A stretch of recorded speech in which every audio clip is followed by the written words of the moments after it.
Boa noite, galera. Saudações biologistas para todo mundo que está assistindo a gente aí. Primeiramente, muito obrigado a todo mundo que está prestigiando essa conversa que a gente vai ter daqui a pouquinho ao vivo. Saudações também, muito obrigado a todo mundo que está ouvindo no IGTV, assistindo depois da gente ter publicado a live. E hoje a gente vai ter o prazer de conversar aqui com duas integrantes da União Pro Vacina, a Natália e a Melanie. O Ribas vai me acompanhar também nessa conversa. Queria dizer que é um prazer contar com a presença de todo mundo aqui. É uma conversa muito importante que a gente precisa ter para esclarecer alguns pontos. Então, vamos lá. Se tudo der certo, essa live também vai ficar... O áudio da live vai ficar disponível no podcast. Está disponível em diversas plataformas aí, é só procurar. Beleza, galera? Então eu vou começar a adicionar o pessoal aqui. Só um minutinho. Vamos lá.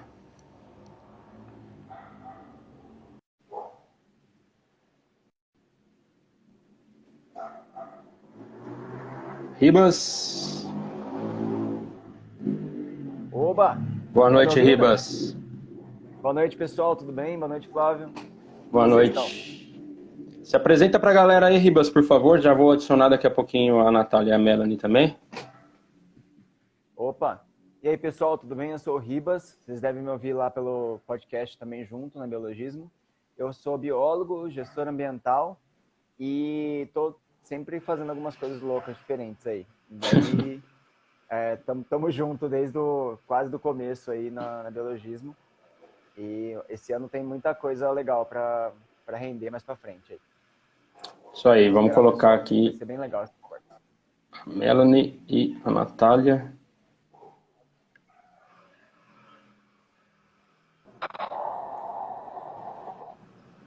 Oi. Boa noite Melanie, boa noite Natália. Boa noite. Boa noite, pessoal. Tudo bem? Estão ouvindo bem a gente? Tô ouvindo, estão me ouvindo? Perfeitamente. Bom, antes de mais nada, queria agradecer as duas pela disponibilidade de bater esse papo com a gente aqui. Não é sempre fácil a gente conciliar o horário de todo mundo. A gente sabe que vocês têm suas agendas corridas, seus compromissos. Então é um prazer para a gente receber vocês duas aqui para bater esse papo, para explicar muitas coisas aí que estão sendo ditas, né? E então eu queria pedir para vocês fazerem uma breve apresentação, por gentileza. Vamos começar pela Melanie, vamos por ordem alfabética. Bom, boa noite, pessoal.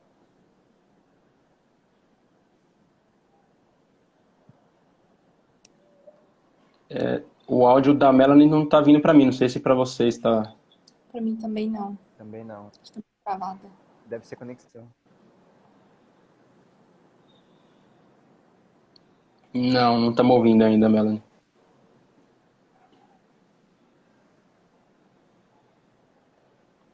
Vamos ver. Bom, Natália, se você... Aí, vamos... se você quiser ir se apresentando, Natália, enquanto isso... Primeiro, obrigado pelo convite. Eu fico sempre muito feliz em falar sobre o assunto, porque sou suspeita para falar, mas eu adoro falar sobre vacinas e na divulgação científica. Eu gosto muito dessa parte. Eu sou a Natália, eu sou bióloga, formada pela USP de Ribeirão Preto. Eu atualmente faço mestrado aqui também na USP de Ribeirão Preto, na área de imunologia, com desenvolvimento de vacinas e também de mecanismos imunológicos da malária, imunopatológicos. Maravilha, obrigado pela apresentação. Vamos ver se o áudio da Melanie veio agora. Seja bem-vinda. Obrigada. Bem-vindo. Não estamos te ouvindo, Melanie. Não estamos ouvindo ainda. Agora tá. Agora acho que... Obrigado dela. Agora tá. Ixi, Não, tá falhando o som, não tá vindo. Será que é o fone? Não, você tá sem fone, né? Porque a gente gravou... internet. talvez conexão, né? A gente gravou uma vez que o o fone estava dando problema, não estava dando para ouvir. né?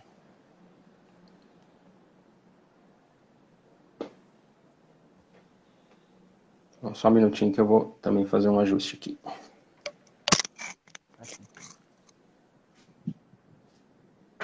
Bom, Flávio, que você tem um espaço aí para colocar, né?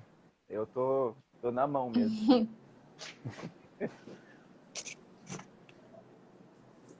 Nossa, teve uma vez que foi muito louco, gente. Tipo, primeira live da biologia, né? Pô, legal, né? Vou participar, falar sobre vacina também. Tinha feito uma colinha também, assim, enorme, né? Um monte de informação, um monte de coisa.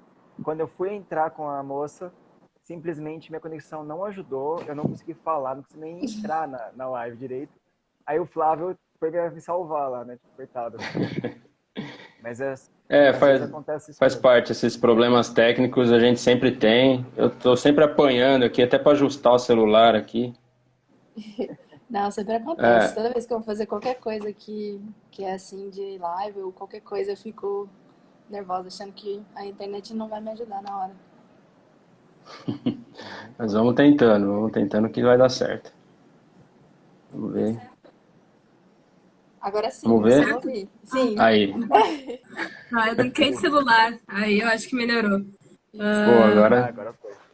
agora tá perfeito. Seja bem-vindo. Obrigada. Seja bem-vindo. Que bom que funcionou. Então, para me apresentar rapidinho, para a gente começar a live. O meu nome é Melanie, eu sou biomédica, tenho mestrado e doutorado em neurociências. Toda a minha pós e minha graduação foi feita na URGS. Eu tenho pós-doutorado em bioquímica. E além das minhas atividades de pesquisa, eu também faço divulgação científica em diversas iniciativas, como a Rede Análise, a União Pro Vacina, Todos pelas Vacinas, o Grupo Infovid e a equipe Halo da UFRGS. Perfeito. Bom, obrigado às duas pela apresentação, obrigado pela presença novamente. E então vamos lá, né, para o roteiro, para a gente não perder tanto tempo. Mas antes de passar a palavra para as nossas convidadas, eu queria puxar alguns dados que eu peguei a respeito da vacinação infantil, dados mais recentes, né, para a gente colocar um pouquinho de contexto aqui, né, na conversa. Então, no Brasil, já foram mais de 574 mil crianças de 5 a 11 anos, né, que foram vacinadas até o dia 25 de janeiro, então até ontem, né. Embora esse número ainda não seja tão preciso, porque são os dados de somente 9 estados, mais o Distrito Federal, então os dados completos são maiores do que isso, né, o número é maior do que isso. E até o dia 19 de janeiro, uma semana atrás, o CDC nos Estados Unidos registrou mais de 8 milhões de crianças vacinadas com a primeira dose, né? E ao menos uma dose, 5,3 milhões de crianças nos Estados Unidos também. Então, eu queria começar perguntando para a Melanie, pedir para ela falar um pouquinho sobre esses dados. Não sei se você tem dados de outros países, para complementar também, mas queria que você falasse um pouquinho sobre isso, Melanie, sobre a importância da vacinação nas crianças e esses números também que a gente tem até o momento. Bom, esses números são positivos, né? A gente está avançando aí nessa vacinação. Aqui no país a gente está num ritmo mais lento, até porque começou recentemente na vacinação de adultos também foi assim, demorou algum tempinho para começar a engrenar, né? E eu vejo que a gente ainda tem muitas dúvidas dos pais, né? Muitos pais ansiosos. E momentos como esse são muito importantes porque a gente pode se conectar com esse público e tentar ajudar nessas dúvidas, né? Então, primeira coisa, por que vacinar crianças é importante, né? A gente sabe que as crianças, mesmo elas não compondo um número absoluto muito grande de hospitalizações comparado com adultos, a gente já vê que o Brasil, por exemplo, é o segundo país com maior mortes de criança por Covid no mundo. Segundo país, entre todos os países avaliados. Ainda, a Covid hoje está entre as 10 doenças evitáveis, ou seja, que tem vacina para isso, a gente consegue prevenir vacinando, né? Que mais afetam crianças, né? Então, a gente vê que mesmo representando um número absoluto menor em relação a outros adultos, até porque é uma população menor em relação a essas outras, né? A gente vê que a Covid afeta muito as crianças. E isso é muito importante deixar ressaltado, Porque muita gente acha que a criança vai ser assintomática, no máximo vai ser leve. Tudo bem, existe essa possibilidade, mas tu correria o risco de não ser? De precisar daqui a pouco levar o filho para o hospital, ele daqui a pouco precisar de uma internação por mais tempo, porque isso também pode acontecer, especialmente com crianças mais vulneráveis. Então, a gente sabe que crianças, por exemplo, quando se recuperam, tem risco para Covid longa, para sequelas após a Covid, né? Essas sequelas são diversas, podem ser neurológicas, podem impactar no desempenho da criança em múltiplas tarefas, e a gente não sabe, realmente, a gente não tem a menor ideia de quanto tempo essas sequelas duram. Isso está sendo estudado ainda. Tem algumas sequelas que estão presentes em adultos, por exemplo, por mais de um ano da infecção. Então, é muito importante a gente ter isso em mente, né? A vacina é a melhor estratégia para proteger essa população, assim como protege todas as outras. As crianças não são exceção disso. Elas podem também contribuir com uma transmissão mais silenciosa, porque mesmo quando é assintomático, pode seguir transmitindo e colocar outras pessoas num risco para uma doença mais séria.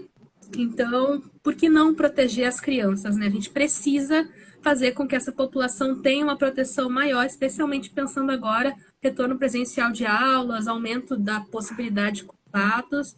Então, esse é o momento para a gente investir pesado nessa vacinação, para que essas crianças possam fazer suas atividades em maior segurança também. De Perfeito. bola.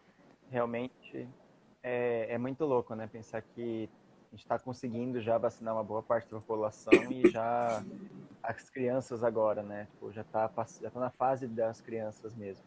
E até um certo tempo atrás a gente não tinha nem ideia de como que a vacina ia ser, né? Como que ia ter vacina e etc, né? Deixa eu só Isso. colocar uma Pode coisa, falar. porque eu vi agora, eu vi agora mesmo no Twitter, acho que vai ser legal comentar.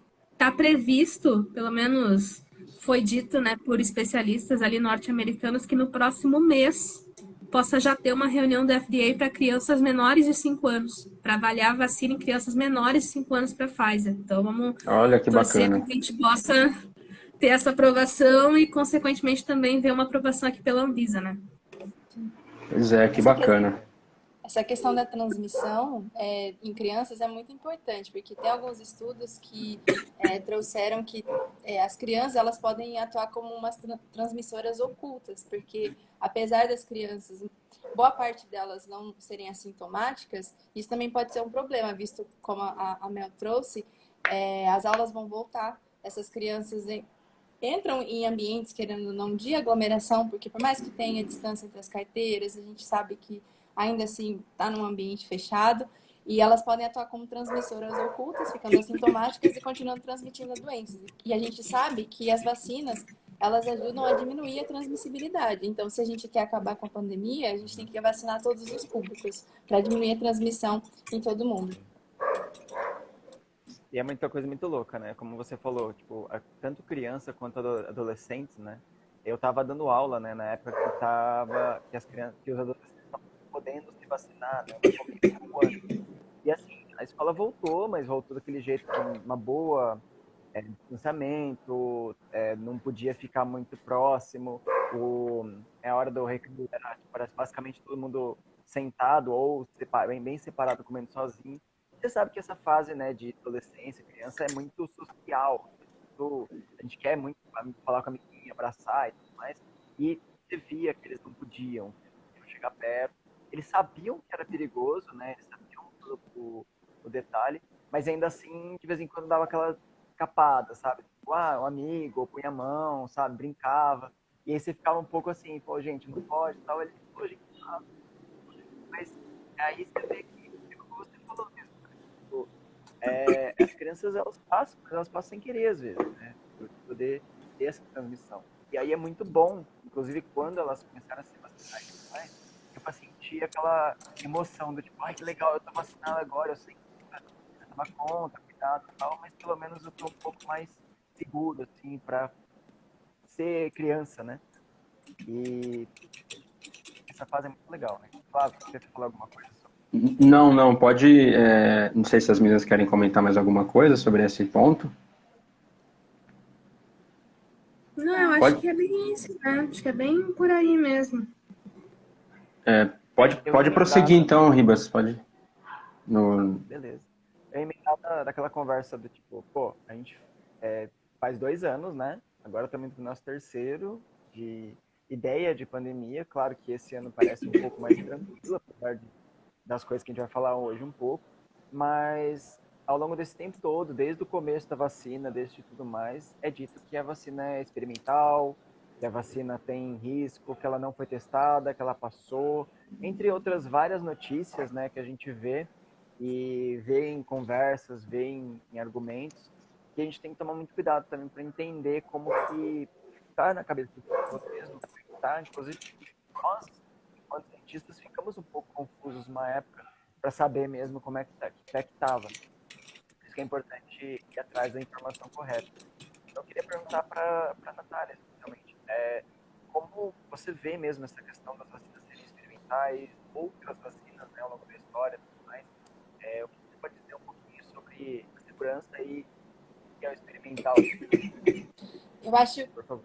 eu acho que essa questão da vacina experimental, um dos principais pontos surgiu justamente porque foi rápido quando a gente olha para o processo de desenvolvimento das outras vacinas, né? Então, eu acho que isso trouxe muito uma sensação para as pessoas de que não foi bem feito e também o fato de que, pela primeira vez, as pessoas acompanharam o processo de desenvolvimento de uma vacina.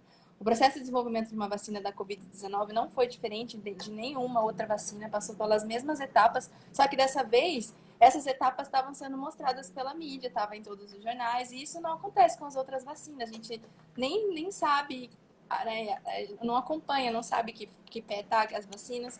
Então, as vacinas da Covid-19, elas seguiram as mesmas etapas de desenvolvimento, que são, primeiro, os estudos pré-clínicos, que é quando a gente analisa, faz algumas análises in vitro, nos animais, e depois disso a gente passa para a fase clínica, que tem 3 etapas, onde a gente tem a fase 1, fase 2 e fase 3. Em cada fase vai aumentando a quantidade de pessoas que a gente testa essa vacina.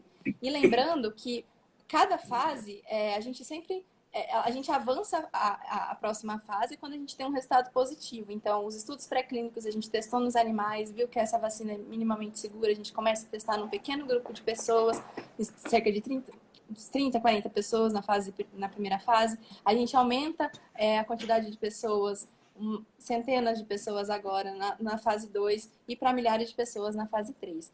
Então, quando a gente pensa em todo esse processo de desenvolvimento das vacinas, ele serve tanto para as vacinas que já estão no postinho de saúde quanto para a Covid-19. A diferença é que esse processo foi mais rápido. E isso tem fatores que a gente pode explicar do porquê. Primeiramente, dinheiro. A gente sabe, assim, para fazer ciência, a gente tem que ter investimento. Tudo que a gente mexe, assim, agora atualmente estou fazendo pesquisa com vacina, então cada reagente que a gente vai usar no laboratório é extremamente caro, assim. Então, fazer o desenvolvimento de uma vacina é muito caro. E no caso da Covid-19, tinha um interesse de todo mundo para que a gente arrumasse uma solução para resolver isso. Então, a gente teve investimento público, a gente teve investimento do setor privado, a gente teve muito dinheiro para fazer com que isso acontecesse. Então, esse é um dos principais motivos, né? Quando a gente, acho que se pegar para analisar um processo de desenvolvimento de uma vacina que durou 10 anos, o porquê que durou 10 anos, provavelmente são outros fatores envolvidos, como a questão do dinheiro, a questão das burocracias, que fizeram com que essa vacina demorasse mais tempo. A vacina da Covid também, a gente já tinha muita tecnologia já bem estabelecida em vacina, então isso ajudou a auxiliar o processo de desenvolvimento. A gente já tinha estudos com outros coronavírus que ajudaram a acelerar esse processo. Tecnologias como de vírus inativado, a gente já tinha isso muito bem estabelecido, os protocolos muito bem estabelecidos, então isso auxiliou. Algumas tecnologias mais novas, eu digo mais novas entre aspas, porque, por exemplo, as vacinas de RNA já tem décadas de estudos, que a gente tem estudos sobre imunizantes de RNA. Mas agora, na pandemia, a gente teve o primeiro imunizante aprovado.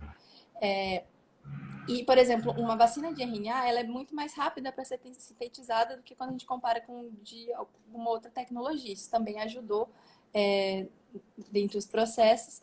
E a gente tem que pensar que quando a gente faz esses testes, né, a gente quer ver o quê? A diferença entre um grupo que está vacinado e um grupo que não está vacinado.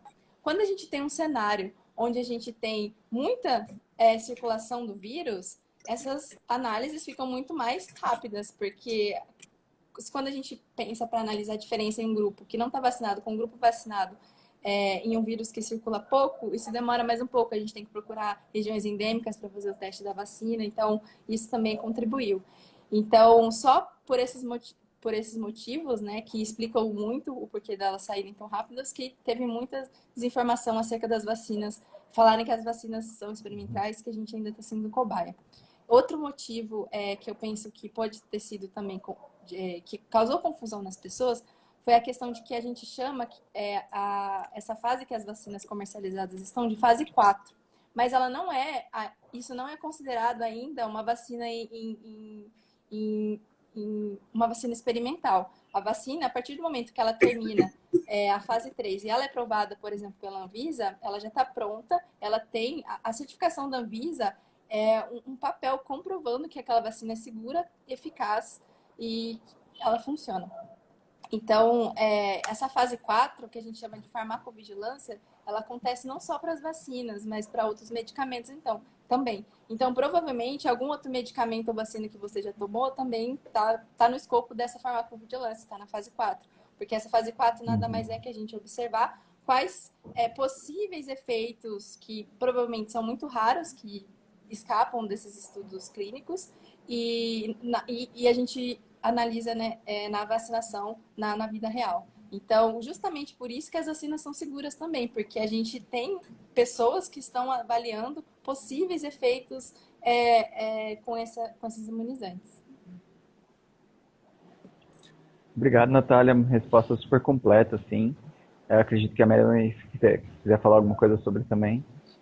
Não, Da área, né? Eu ia só comentar que a Nath já deu uma resposta mega completa. E eu entendo, assim, essa insegurança, porque eu não lembro, pelo menos, de outro momento onde a gente acompanhou com tanto detalhe o desenvolvimento de uma vacina, né? E acabou coincidindo que foi um desenvolvimento histórico também, né? Então, já era uma novidade as pessoas estarem vendo aquilo acontecer em tempo real e também aquilo acontecer numa velocidade não antes vista também, né? Mas a Nath já colocou todos os pontos pelos quais a gente conseguiu isso, e eu lanço um questionamento, assim, para todo mundo, né? Imagina se a gente investisse um pouquinho disso na ciência de forma constante. Quanto a gente já não poderia estar avançando, quantas doenças a gente já não poderia ter uma proposta mais real de um tratamento. Então, é só realmente um exercício, assim, para a gente pensar que isso não deveria ser novidade. Claro que quando a gente está em crise, a gente vai botar todos os nossos recursos para sair de uma crise. Mas, assim como a vacina e sua proposta, é muito mais interessante evitar com que a crise aconteça, porque a gente não tem os danos nas vidas, né, no quesito das pessoas terem que lidar com sequelas, com os óbitos, com as hospitalizações, a gente não tem o impacto econômico que a pandemia causa, o impacto de saúde social. Então, é muito mais benéfico a gente evitar. E a gente só pode evitar criando ferramentas para monitorar, para desenvolver estratégias que possam ser implementadas rapidamente, né, e controlar aquele surto. E para isso, o pessoal precisa de dinheiro. Precisa investir em ciência, porque a ciência... A gente até faz um trabalho voluntário aqui de divulgação científica, mas a ciência tem que pagar. Tem que ter investimento para comprar reagente, máquina, todo tipo de coisa necessária. Então, é um setor que precisa de um investimento constante. Com certeza. Quando eu trabalhava, inclusive, no laboratório, né, que fazia genética comportamental. Não era nem de ser humano, né, era de camundongo. Na época ainda se usava, né. Mas vinha o DNA, né, vinha todas as coisas e, às vezes, os reagentes se perdiam no meio da alfândega, sei lá o quê, por N motivos, a gente tinha que jogar fora e pedir outro. Porque tinha um tempo, né, para o reagente ficar bom. Então, assim, ciência é uma coisa que precisa ser ajudada, não atrapalhada, nesse ponto. Mas a gente vê que realmente foi um levante muito bom, né, do mundo inteiro para tentar resolver, porque estava tendo problema até financeiro, né, social, as pessoas não estavam conseguindo trabalhar e também sobreviver do jeito que ela tinha que sobreviver. A gente teve um belo baque. E a última vez que a gente teve uma pandemia dessa, de lockdown, de fechar tudo, faz um bom tempo, né, atrás. Né? A gente nem sabia muito bem como se comportar direito. Foi tudo muito novo. Acho que foi por isso que as pessoas ficaram um pouco mais com medo, né, ou com receio de poder vacinar, por exemplo, uma coisa que pode ser dita experimental, ou que você não sabia em que pé que estava, né. Especialmente 2020, né, 2021 foi um pouco mais tranquilo em relação a essa parte de informação e continuidade, né, mas 2020 foi um ano de incerteza, assim, absurdo, né. Então, a gente tá conseguindo se reerguer e sair disso. Flávio, quer falar alguma coisa? A gente passa para a próxima. Por mim, pode ir para a próxima. Beleza. Meninos, obrigado. As respostas estão ótimas. Tá um bate-papo muito legal. Assim, né? E assim, aí a gente tá nessa ideia de estamos sendo vacinado, tá melhorando, estamos podendo, sabe, voltar a trabalhar, voltar de vez em quando ver um amigo alguma coisa, com cuidado, é óbvio. Mas, e em relação às crianças, claro, né? Mas, e para esse ano, né? A gente entrou o ano basicamente com essa variante, a Omicron, e o que a gente pode falar sobre ela, né? Tipo, como quem já teve a Delta, né? Teve a Omicron.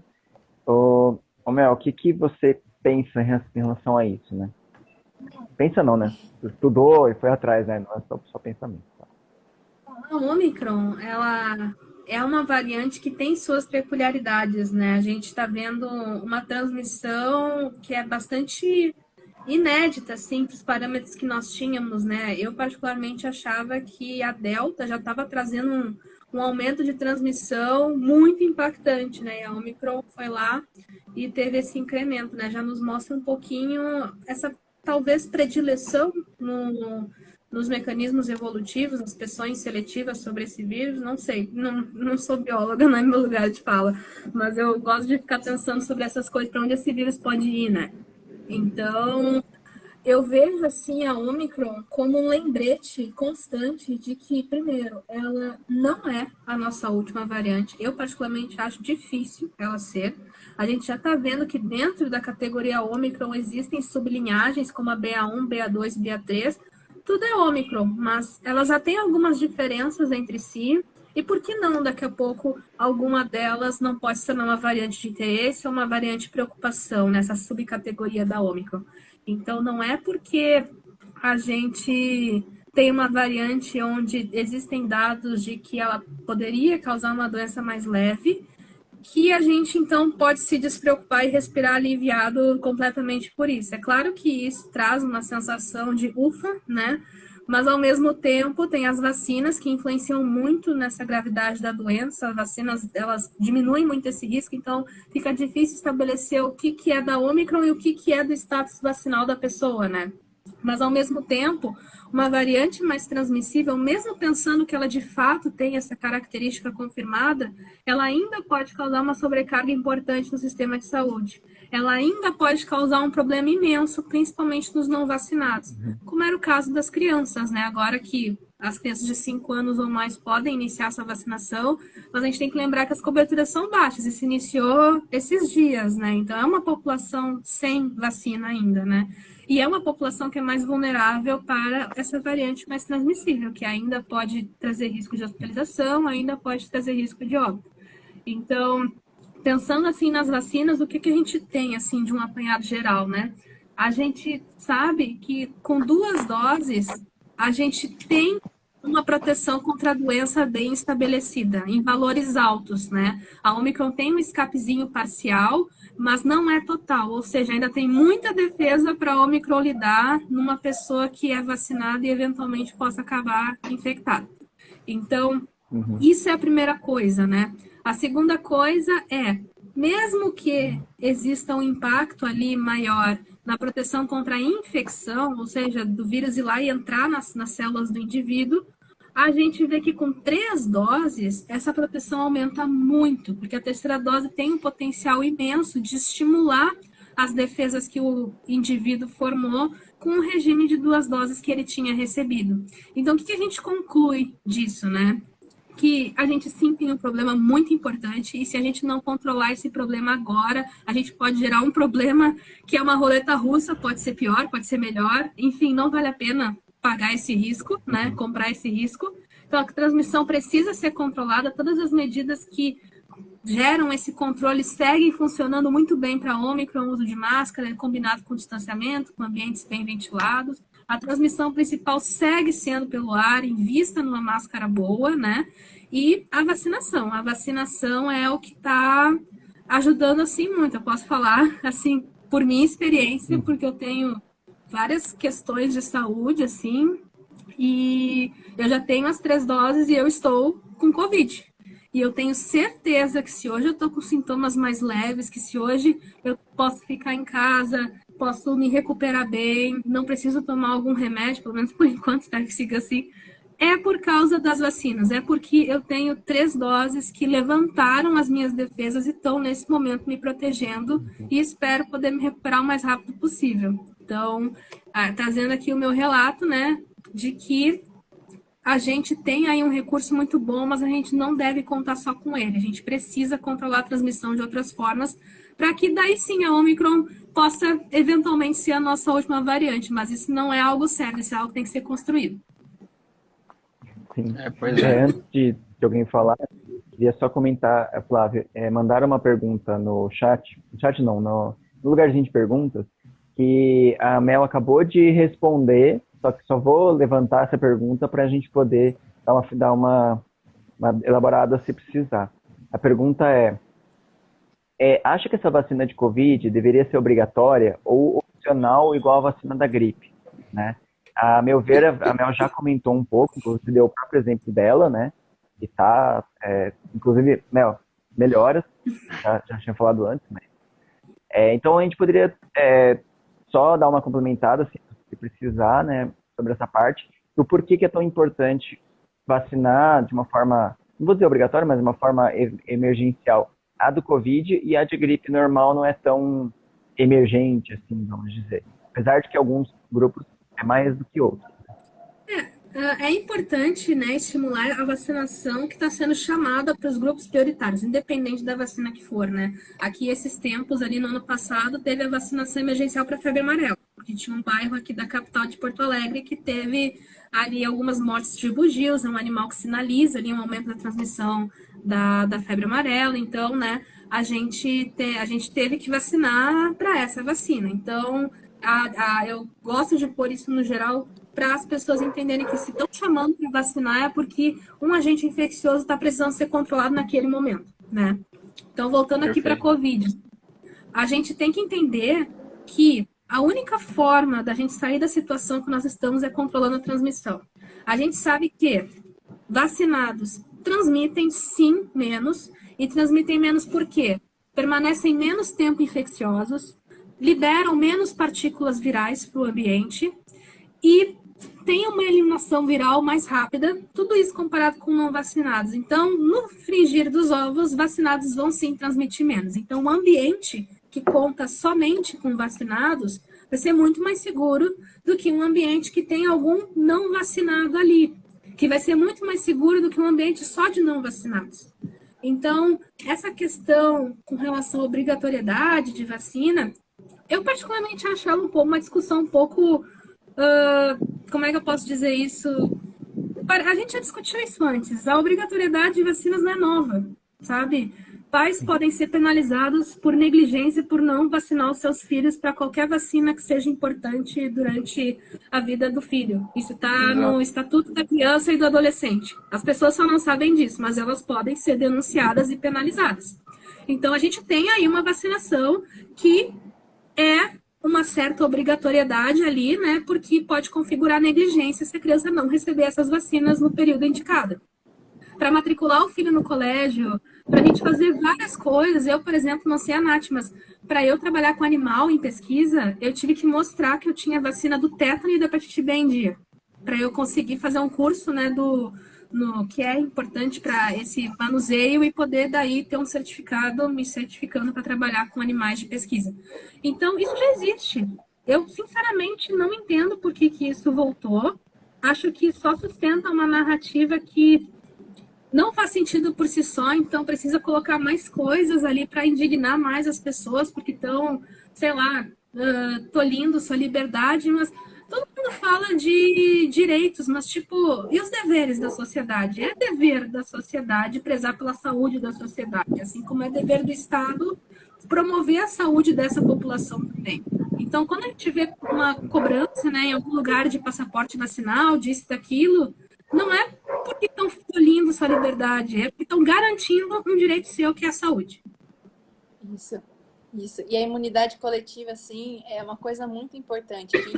A gente vê muitas, por exemplo, sarampo, muitas epidemias que voltaram a acontecer em lugares que não tinham mais a doença por conta de uma cobertura vacinal mais alta e que a partir do momento que essa cobertura vacinal diminui, a doença volta a circular. Inclusive até a poliomielite, por muitos anos a gente permaneceu com os índices de cobertura vacinal da poliomielite muito altos e nos últimos anos isso tem diminuído.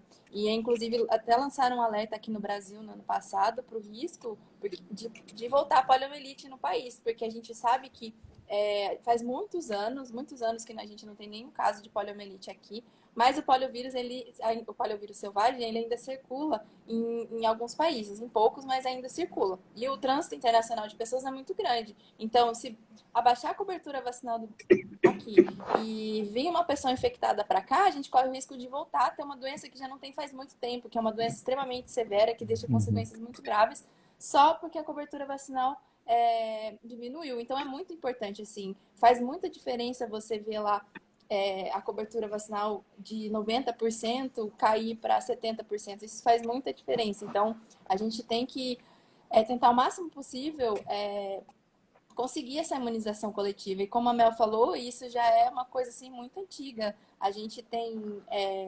a cultura de imunização do Brasil, ela sempre foi muito boa. Assim, a gente tem esses índices de cobertura vacinal infantil, principalmente, muito altos. E começaram a diminuir. E a gente vê, lógico que tem alguns outros fatores envolvidos, mas a desinformação é uma delas. Isso é extremamente complicado, assim, porque por conta de uma desinformação, isso é muito indignante mesmo, porque é uma desinformação que corre o risco de trazer uma doença de novo para o país que estava livre há anos. E é a mesma coisa com a Covid-19. Se a gente quer acabar com a pandemia, todo mundo tem que se vacinar. E eu gosto de uma frase que tem sido bastante usada ultimamente, que diz que as vacinas, de um modo geral, são vítimas da própria eficiência, né? Porque como algumas gerações passaram a não ter mais contato com aquela doença, eles não percebem, né, que foi a vacina que trouxe isso para a gente, né? Trouxe a imunização e possibilitou as pessoas a terem uma qualidade de vida mais alta, né? E aí as pessoas passam a ignorar, esquecem do problema que aquela doença trazia, né, do terror que muitos pais viam acontecendo com seus filhos, paralisia infantil, vários outros casos aí, né? E é uma coisa bem irônica, né? De uma maneira bem ruim, né? Na verdade. Sim. Eu só queria comentar uma coisa. Pode falar. Flávio, antes de você continuar, algumas pessoas estão mandando no chat, né, algumas coisas que eles estão falando, né, comentando, perguntando. Talvez a gente não consiga responder tudo, porque a gente tem um tempo limitado, e o assunto está algumas perguntas base. Porém, gente, entre em contato com o Up Vacina, com a Mel, com a Nath, com nós biologistas, que a gente vai ajudar a trocar uma ideia, a colocar mesmo essas discussões, essas dúvidas em pauta. Tudo bem? Só avisando caso a pessoa pergunte e não seja respondida agora. É isso aí. Bom, prosseguindo então aqui no nosso roteiro, né? Eu vou pular uma pergunta aqui, porque vocês acabaram já respondendo, que era sobre a questão da produção em tempo recorde das vacinas, né? E nesse tempo de pandemia, as notícias envelhecem super rápido, né? Com tanta coisa acontecendo, vacina saindo, variante nova surgindo e tal. Então, uma notícia de 4, 5 dias atrás acaba sendo uma coisa já meio antiga, né? Mas eu quero retomar esse caso porque ele ganhou bastante repercussão, né? Na mídia, principalmente pelo pessoal anti-vacina e tal, que foi o caso da criança lá em Lençóis Paulista. E eu queria que a Melanie, se pudesse, comentasse um pouquinho a respeito desse caso. Bom, chocou muita gente, todo mundo ficou preocupado e realmente, né, cada caso que acontece, ele é importante, ele precisa ser notificado e ele precisa ser estudado. Só que as pessoas precisam entender que, primeiro, muitas das nossas bases que nós temos disponíveis hoje são de relatos, ou seja, tu vê um monte de relato ali que vai muito do que a pessoa julga que pode ter ou não relação com a vacina, e aí relata, e posteriormente isso vai ser estudado. E aí esses estudos normalmente ou saem relatórios, ou saem notas, quando é um caso específico, como está acontecendo na pandemia, e por aí vai. Então essa é a primeira coisa que a gente tem que saber. Segundo, o que aconteceu com esse menino, né? Ele teve essa complicação após a vacinação, num momento muito próximo. Então, os pais entenderam que poderia ter uma relação com a vacina e foi notificado. O que aconteceu? Mais de 10 especialistas diferentes, né, de setores diferentes, representando instituições diferentes, fizeram esse estudo e eles descobriram que o que acontece é que essa criança tinha um distúrbio de condução do coração, do impulso elétrico ali do coração. Eu vou falhar aqui com vocês de dizer o nome certinho, porque eu não trabalho com isso, então eu aprendi muito sobre essa doença também, que eu não conhecia. Mas, enfim, a criança tem uma malformação no coração que veio lá do nascimento, que é o que a gente chama de congênita, né? Então, a criança já nasceu com aquela malformação. Mas o que acontece? Para muitas pessoas, isso pode ser tão leve que nunca vai achar, a menos que se faça um eletrocardiograma que vê justamente no detalhe como está sendo a condução elétrica para o coração bater. E aí, quando foi feito isso, se observou que essa criança tinha esse distúrbio. E foi notificado aos pais que a criança tinha essa doença. E isso é muito importante, porque muitas essa doença pode acabar tendo um acometimento maior ao longo da vida, e ela pode sim levar a um mal súbito e a pessoa falecer, né? Não sei se seria né, o caso, tomara que não, agora que já se descobriu, é possível tratar, tem tratamento super padronizado, é bem conhecido pelos cardiologistas, né? Então, na verdade, foi algo que, inclusive, no fim das contas, trouxe um alerta importante para os pais sobre questões da saúde da criança que não tinham relação alguma com a vacina. Então, para finalizar, não há relação desse evento com a vacinação. É uma doença cardíaca que a criança nasceu e até então era desconhecida pela família. E qualquer evento que tenha uma importância, as pessoas entendam que possa ter ocorrido após a vacinação e tenha uma possível relação com a vacina, notifiquem. É justamente isso que torna o processo ainda mais seguro, porque qualquer um desses eventos, de qualquer vacina aprovada no país, vai ser estudado. E assim, ó, eu desconheço um insumo biológico que tenha uma lupa tão grande sobre ele como as próprias vacinas, sabe? Então, isso é muito relevante, façam essa notificação. Lembre-se que há eventos que são frequentes, que são normais, que se resolvem rapidamente, não comprometem de forma alguma a saúde da pessoa, mas todos aqueles que fugirem um pouco desse padrão, notifiquem. Podem notificar no site da Anvisa ou no ESUS Notifica também. Perfeito. Valeu, obrigado, Melanie, pela explicação, esclarecimento. É importante a gente sempre deixar isso bem claro, porque foi um caso que repercutiu bastante aí, né, como comentei. Riba, você quer passar para o próximo tópico? Bom, eu ia falar para você fazer, mas a gente entra junto, vai, no tópico que tem tudo a ver com isso, né, porque na verdade esse caso ele foi uma bandeira para a gente poder falar do próximo tópico, que é a relação casual e temporal, né? É só um apanhado por cima, né? Você quer falar ou eu falo, Flávio? Não, a gente ia pedir para a Natália, né, comentar um pouquinho sobre essa questão a diferença, né, entre a relação causal, a relação temporal, né? Inclusive, vem ganhando também notoriedade, esses termos vêm sendo usados bastante e, inclusive, usados de forma errada, né? Recentemente aí, por representantes do povo, né? Então eu queria que a Natália explicasse um pouquinho para a galera que está ouvindo, talvez o pessoal não tenha muito conhecimento, a diferença entre esses dois aspectos. Então, uma das coisas que mais, como a Melanie disse, né, uma das coisas que mais até um dos argumentos que a galera de vacina usa é uma base de relatos que tem dos Estados Unidos, que é uma base de relato de efeitos adversos. É uma base de dados onde tem todos os efeitos adversos que já foram relatados, mas que não necessariamente que foram comprovados que são da vacina. E uma coisa que acontece muito, né, nesses relatos é justamente uma relação que é meramente temporal. Uma coisa aconteceu depois da outra, então as pessoas associam que aquilo é a causa, que não é verdade. Por exemplo, pensando, sei lá, se hoje eu faço um cortinho na minha mão e daqui 6 meses eu quebro essa mão. E aí eu posso falar que foi aquele cortinho da minha mão que deixou a minha mão mais provável de ser quebrada. Não, é uma coisa que aconteceu depois da outra, mas não tem uma relação assim. Isso não acontece, não tem uma ligação. É uma coisa que aconteceu depois da outra, mas não foi causado. Uma coisa não é a consequência da outra.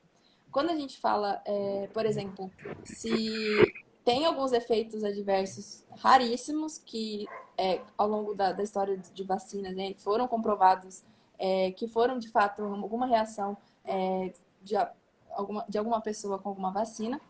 E quando isso é comprovado, a gente vê que aquilo é uma causa. Então, tem uma relação bem estabelecida, né? Então, a gente tem que tomar muito cuidado quando justamente a maioria desses relatos é uma coisa que aconteceu depois da vacinação, que a pessoa associa que tem como causa a vacinação, mas isso não é verdade, é uma mera relação temporal. Então, quando aquilo é realmente o motivo, a gente chama de que é uma relação causal. E, assim, é importante salientar, né, nessa coisa dos efeitos adversos das vacinas, que quando a gente fala de efeitos adversos da vacina, muito provavelmente, se acontecer alguma coisa, vão ser nos primeiros momentos após a vacinação, nas primeiras semanas. É muito difícil, assim, praticamente improvável que você vai desenvolver alguma coisa por conta da vacina anos depois ou 6 meses depois. A gente está vendo aqui que a vacinação a gente tem mais de 4 bilhões de pessoas vacinadas, totalmente vacinadas no mundo. E tem alguns lugares, né, que já está fazendo aniversário a vacinação das pessoas.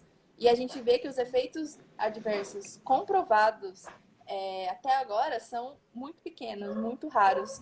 E principalmente ficam muito significantes quando a gente olha o número de óbitos até hoje pela Covid. Então, assim, essa questão dos efeitos adversos é bem complicado, é um assunto bem complexo, que é muito argumento da galera anti-vacina, mas que a gente consegue refutar assim, com os números.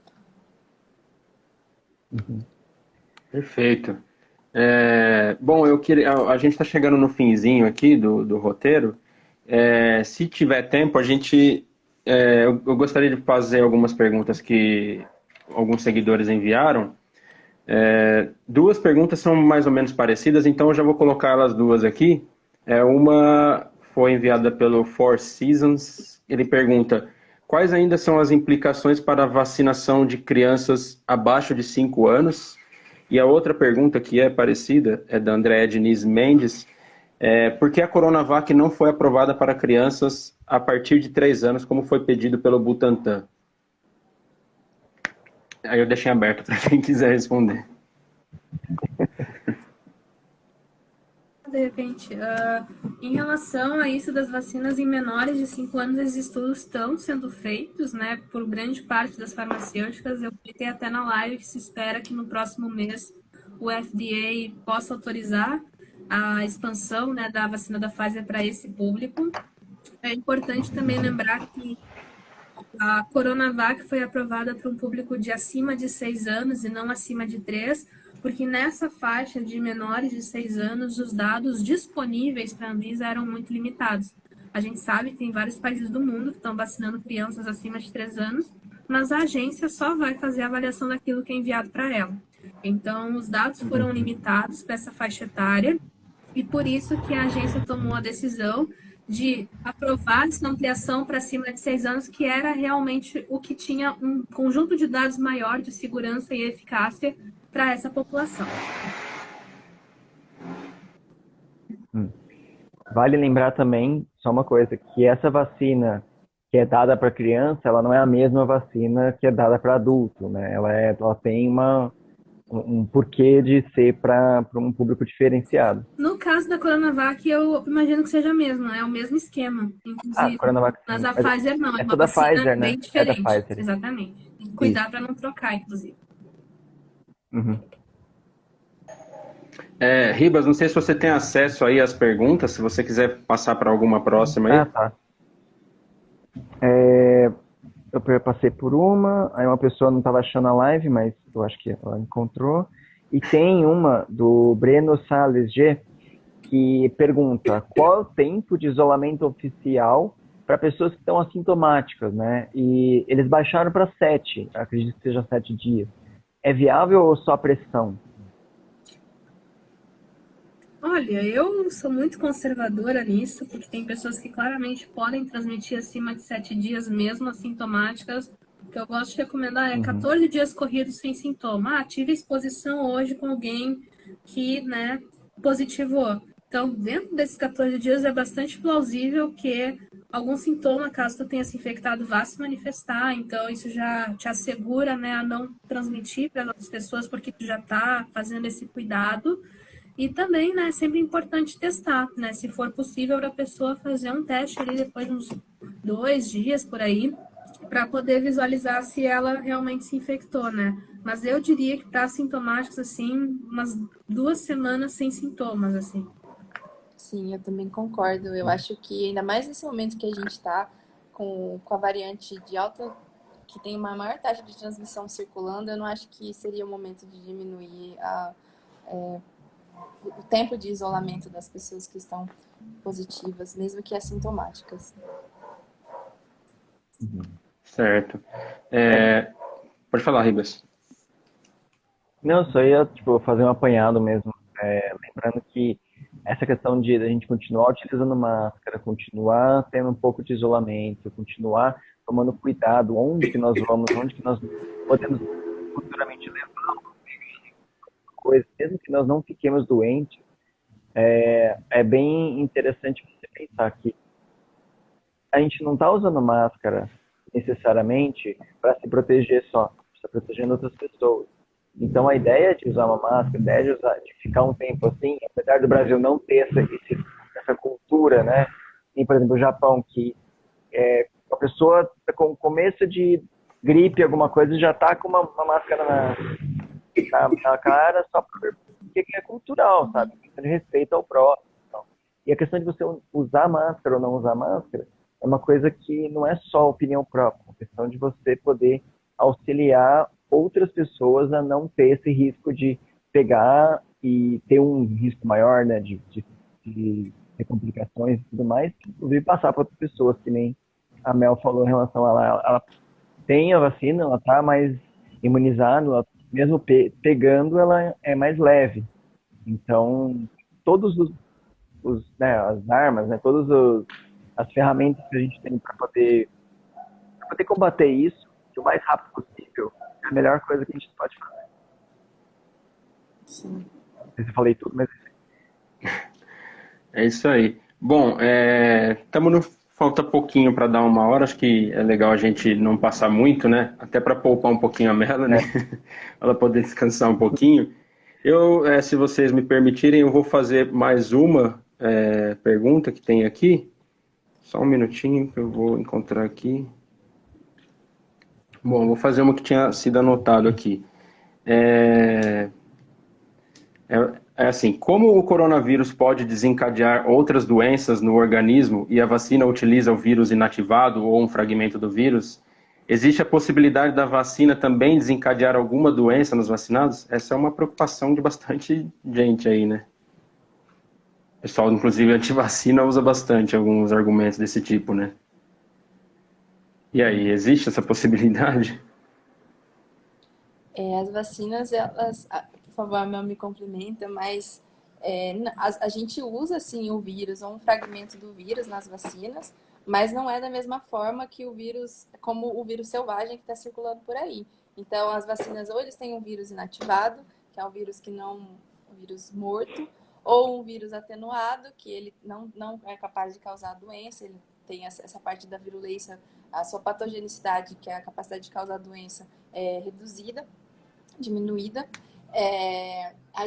Ou a gente usa o fragmento do vírus também, que não é capaz de causar doença. Então, a gente utiliza, nas vacinas, a gente utiliza sim o vírus ou um pedaço dele, mas ele não é infeccioso e patogênico da mesma forma que o vírus selvagem.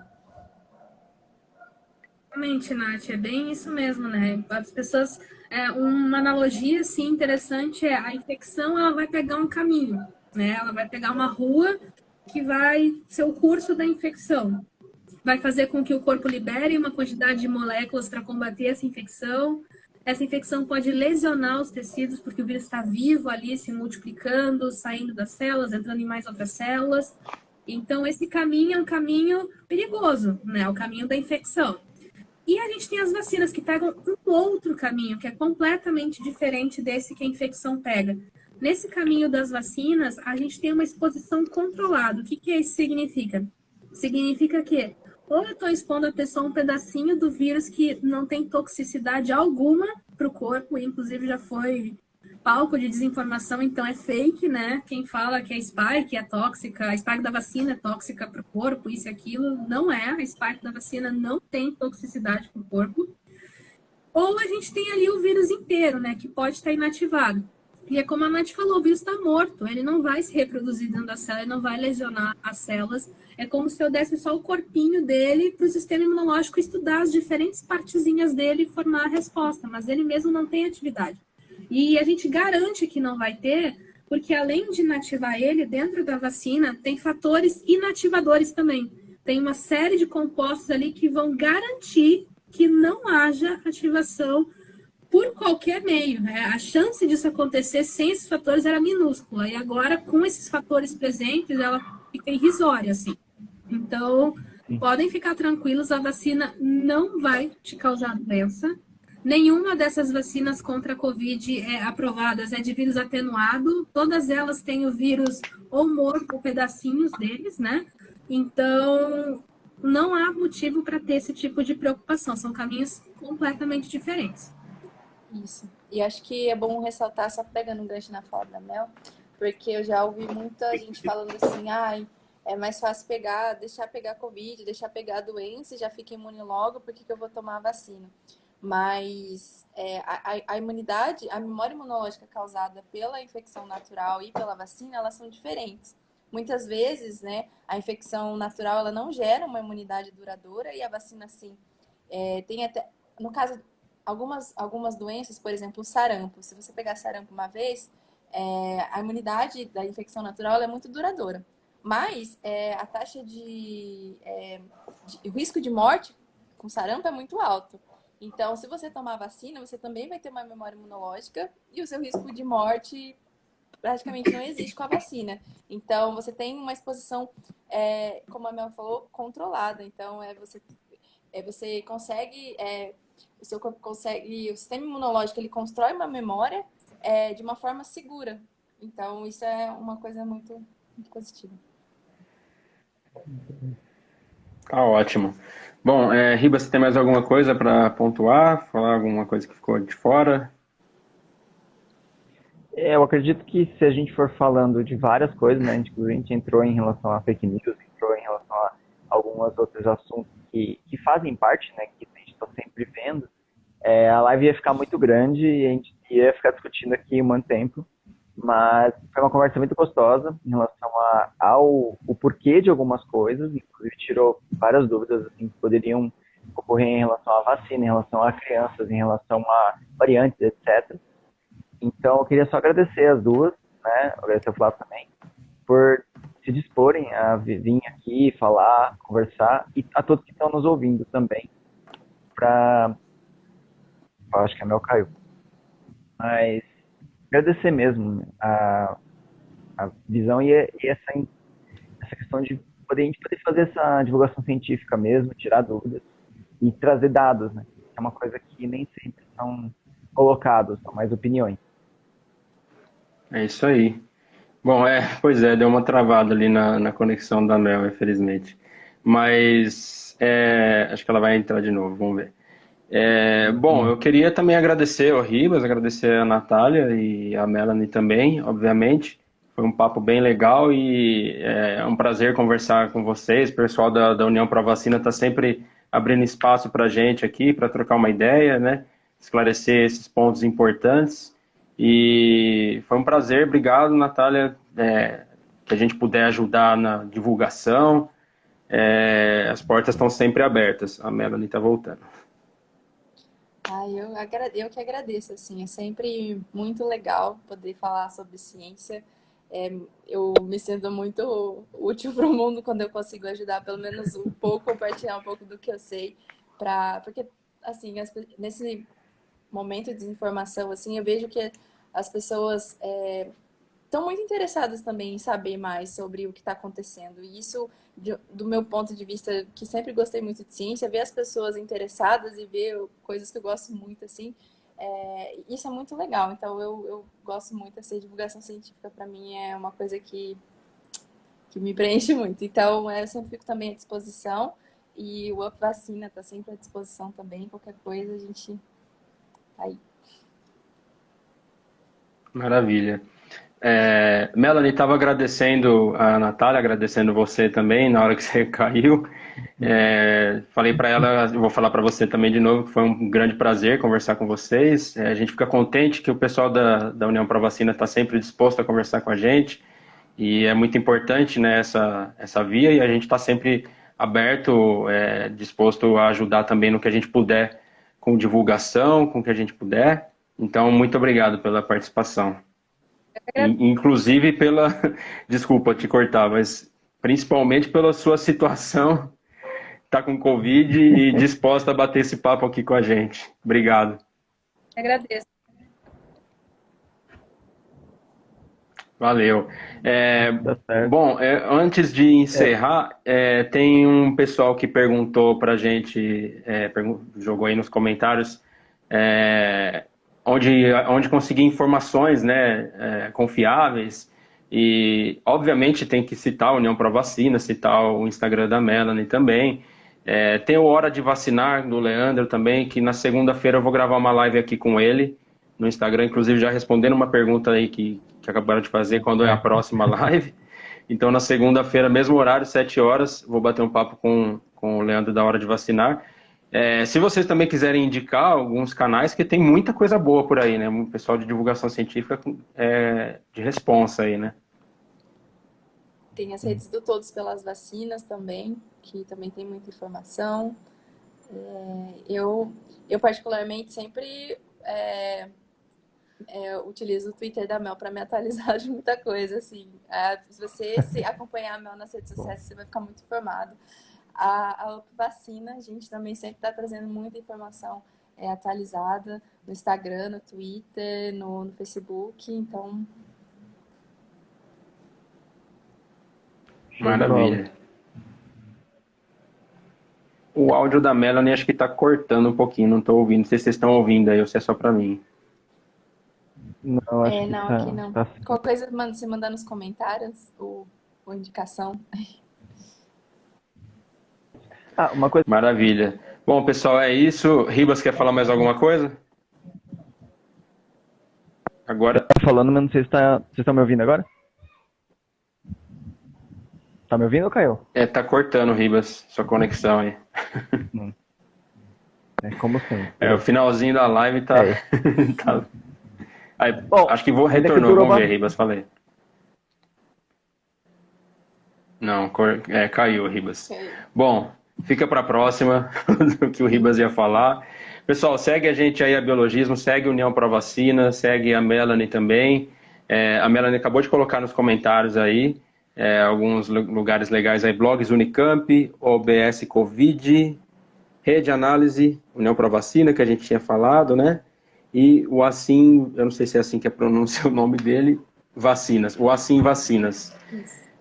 A gente vai deixar a live salva no IGTV e, se tudo der certo, também vai para o nosso podcast.